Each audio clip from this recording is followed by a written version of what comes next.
amigos queridos, listos para iniciar nuestra siguiente entrevista. Tenemos consultorio médico, atentos ahí en casa. Si ustedes necesitan consultarnos algo, pues recuerden nuestra línea WhatsApp 913-16-2653. Estaremos atentos para recibir todas sus dudas y consultas. Hoy nos acompaña la doctora Yelitza Velarde, ella es médico reumatóloga. Hoy vamos a hablar sobre el rol de la genética en las enfermedades reumáticas. Doctora, que haya recibido el año como se debe, feliz y bendecido 2025. Igualmente, Geralita, un muy buen año 2025 para ti, tu familia y todos nuestros amigos de Nuevo Día Magazine.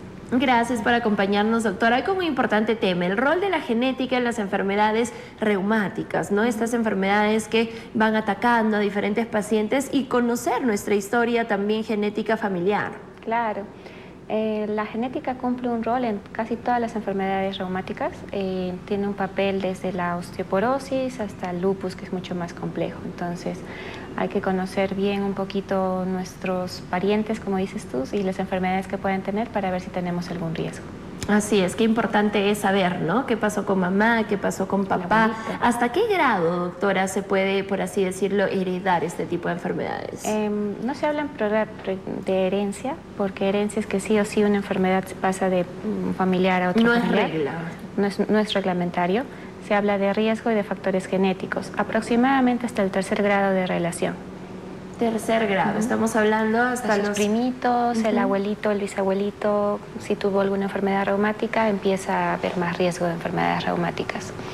Si, por ejemplo, una mamá, en el caso de la artritis reumatoide, si una mamá tiene o un papá tiene una artritis reumatoide, sus hijitos van a tener un aumento del riesgo del 3 a 5 veces y dependiendo si tiene varios factores genéticos positivos, ese riesgo va a aumentar hasta 25 veces. Así es que atentos con ello. ¿Cuáles son las enfermedades reumáticas más comunes, más recurrentes, doctora? ¿Qué es lo que tenemos que prestar atención? En lo genético, lo que tienen más vínculos es la artritis reumatoide, la espondilitis anquilosante o espondiloartritis inflamatoria, el lupus eritematoso sistémico. Esas son las tres principales que tienen un tema de herencia, de genética. De genética. Ahora, ¿hay forma de prevenir esto? Si ya sabemos que hay ese antecedente familiar. Lamentablemente no se puede prevenir, pero lo que sí se podrían buscar son factores de riesgo. Por ejemplo, si mi mamá tuvo artritis reumatoide, uno de los factores genéticos que se encuentran vinculados es el HLA-DRB. Y ese gen se encuentra vinculado con formación de anticuerpos, el factor reumatoideo y el anti-CCP. Entonces, si quieres probar tempranamente si podrías tener el riesgo, se podrían evaluar esos factores en un paciente sintomático, pero solo se estaría evaluando el riesgo, no se estaría probando que vas a tener sí o sí la enfermedad. Ahora, ¿cuál sería el siguiente paso? Si evaluamos ese riesgo, ¿qué es lo siguiente que deberíamos hacer? Si es que tienes un factor reumatoideo positivo y un anti-CCP positivo, simplemente se sigue. Si el paciente está sintomático, no se le da nada.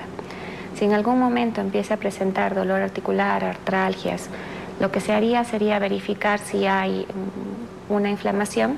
Generalmente el diagnóstico temprano de una artritis reumatoide se puede hacer actualmente con ecografía y también se podría usar resonancia. Entonces, si evaluamos que hay sinovitis en la ecografía, si hay inflamación articular, que ya no la palpamos, pero ya se ve en la imagen, con factores de riesgo positivos como factor reumatoideo y anti-CCP, ya se puede hacer el diagnóstico de una artritis reumatoide. Luego de tener ya el diagnóstico, doctora, ¿se arranca con el tratamiento? Sí, inmediatamente tenemos el diagnóstico, arrancamos con el tratamiento. Y arrancamos con modificadores de enfermedad, que son los que se han probado que cambian el curso de la enfermedad. Ahora, qué importante es que, por ejemplo, las personas trabajen en métodos o estilos de vida, etcétera, para mejorar su calidad de vida también si ya tenemos estos antecedentes.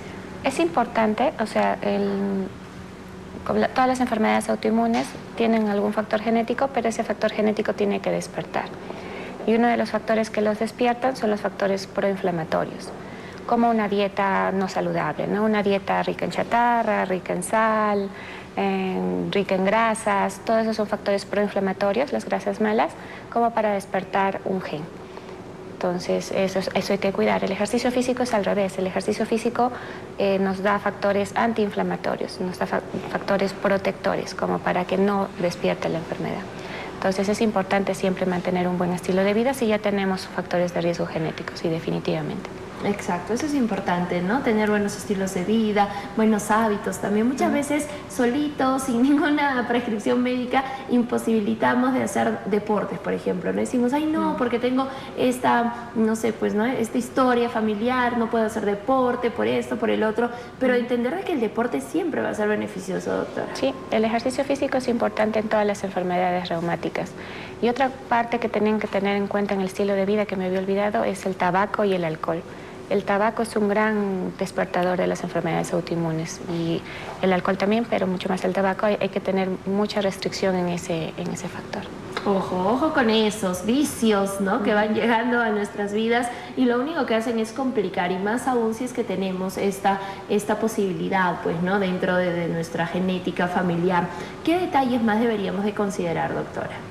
Entonces, si tenemos, por ejemplo, un papá con una espondilitis anquilosante, una espondiloartritis inflamatoria, hay un factor de riesgo genético que es el HLA-B27, que lo tiene hasta el 90%. Entonces, si mi papá tuvo ese factor genético, voy a tener un aumento de riesgo de tener esa enfermedad por ese gen. Entonces, sí podría hacerse un screening inicial de ese gen para ver si yo también tengo. Y eso me va a dar un factor de riesgo a mí de tener esa enfermedad.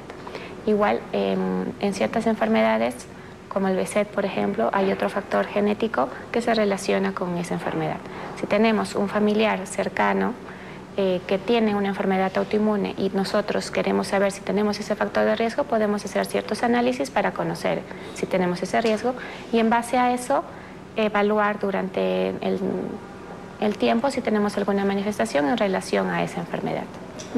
Perfecto, entonces tienen que estar muy atentos, amigos. Si ustedes tienen dudas, consultas, recuerden nuestra línea WhatsApp 913-162653 es la línea. Estamos ahí aptos para poder recibir todas sus dudas y consultas, y es importante también reconocer que este tipo de enfermedades, doctora, tienen periodos, ¿no? Como que se activan, se desactivan. ¿Cómo reconocer, por ejemplo, que ya está entrando en remisión, ya está en remisión, o todo lo contrario, que está por activarse? Entonces, en cada enfermedad, digamos, tienen un patrón. Hay un patrón clínico y un patrón de análisis. Entonces, en cada enfermedad lo que tenemos que evaluar es si la clínica se presenta nuevamente. Generalmente el paciente con enfermedades autoinmunes, con lo que debuta, va a volver a activarse. Es decir, si empezó con un compromiso neurológico y hay adormecimiento del pie, cuando se active, generalmente va a haber adormecimiento del pie, va a haber un compromiso neurológico y se va a añadir otra cosa más, digamos, un compromiso renal. En el caso del lupus o la vasculitis. En el caso de la artritis, por ejemplo, la activación es mucho más fácil de evaluar porque hay inflamación articular. Y en los reactantes, en los análisis, va a haber un aumento del PCR, de la velocidad, o en las ecografías, en las imágenes, vamos a ver inflamación. En la resonancia también vamos a ver infiltrados que nos indican que hay inflamación. Entonces, en cada patología podemos tener ciertos parámetros, tanto clínicos como analíticos, para decir que un paciente está activo o no. Así es que ya lo saben, tenemos que estar atentos a esas señales, ¿no? Que nuestro cuerpo ya definitivamente nos va indicando. Muchas veces también se dice que el estrés, la ansiedad, que precisamente hablábamos en el bloque anterior junto a la doctora Gladys, son desencadenantes de este tipo de enfermedades. ¿Qué tan cierto es, doctora? Es cierto. O sea, y como lo estábamos hablando, aunque tengas el gen, si está dormidito, no va a despertar la enfermedad. Una de las cosas, además de la mala dieta, de no hacer ejercicio, que despierta ese gen, es justamente el estrés. El estrés va a hacer que cambie esos genes que vienen dormiditos y los va a despertar. Y va a hacer que se exprese esa enfermedad autoinmune. Y digamos que ya tienes la enfermedad, ese estrés mismo va a provocar factores proinflamatorios que va a hacer que esa enfermedad se active. Entonces, el estrés influye tanto en el nacimiento, en el debut de la enfermedad, como en los periodos de actividad. Atentos con nuestra gestión emocional, atender estas situaciones de estrés, de ansiedad. Lamentablemente estamos en un mundo muy acelerado, todos hablamos de estrés, ¿verdad, doctora? Sí. Entender cuánto puede complicar nuestra salud, y más aún si tenemos ya esta historia familiar, así es que atentos a trabajar en ello. Recomendaciones finales, doctora. Bueno, si tienes algún familiar que tiene algún factor de riesgo, que tiene alguna enfermedad ya de autoinmune, artritis, espondilitis, si quieres tú conocer si tienes ese factor de riesgo, por favor consulta con un reumatólogo y ve si tienes ese factor para poder tomar las medidas adecuadas y hacer un seguimiento adecuado de tu caso. Así es, y precisamente para los pacientes que necesiten alguna consulta profesional con usted, doctora, coméntenos dónde atiende, cómo podemos agendar las citas. Bueno, me pueden encontrar en la Clínica San Juan de Dios, en la Clínica Sana, en la Clínica Vallesur A1 y en mi consultorio particular comunicándose al 95 99 48 651 o al 9999 30 719. Gracias. Perfecto, ahí está en pantalla la información. Nos llega una consulta, doctora, vamos a darle lectura. Dice, buenos días, agradeciendo por la respuesta de la doctora. En el caso de un paciente de 36 años que tiene comienzos de artritis y está con tratamiento de metrotexate, ¿este tratamiento es de por vida? ¿Y qué hay de cierto que una artritis reumatoidea inicial se puede disminuir o desaparecer con un tratamiento alimenticio? Ya. La artritis reumatoide, como cualquier otra enfermedad autoinmune, son enfermedades crónicas. En la mayoría de estudios que se ha intentado retirar los fármacos después de un periodo de remisión, que el paciente está inactivo, lo que se ha visto es que con el tiempo se vuelven a activar y se requiere otra vez iniciar el tratamiento. Así que sí se podría retirar el metrotexate por un tiempo, pero lo más probable es que se vuelva a necesitar el uso del metrotexate o algún otro fármaco. La otra pregunta era sobre la dieta. Dice, exacto. ¿Y qué hay de cierto que la artritis reumatoidea inicial se puede disminuir o desaparecer con un tratamiento alimenticio? Ya, como había mencionado, la artritis no se cura, la artritis reumatoide no se cura. La dieta sí es un factor que puede ayudar a tener menos inflamación, sí. Una dieta saludable, sin sal, sin mucha azúcar, sin comida chatarra, con omega 3, que es antiinflamatorio, podría contribuir a que el paciente esté estable o que llegue a una remisión, pero no la cura. No podemos hablar de cura en una enfermedad reumática porque tiene un fondo genético y no estamos modificando los genes. Y no se revierte, o sea, no lo vamos a poder revertir solo con dieta, ni siquiera una artritis temprana. Lo que sí se ha podido ver en estudios es que en artritis tempranas con tratamientos llamados biológicos es que pueden llegar a remisión mucho más rápido, incluso remisión sin medicamentos, pero no con la dieta. Ojo con esto. Gracias por escribirnos, gracias doctora por acompañarnos, un tema bastante interesante, así es que siempre hay que estar atentos a la genética familiar, a ver qué hay por ahí, cuáles son las predisposiciones que por ahí podemos tener también. Gracias doctora por acompañarnos, gracias por escribirnos, nos vamos a la pausa comercial amigos y volvemos con más para ustedes.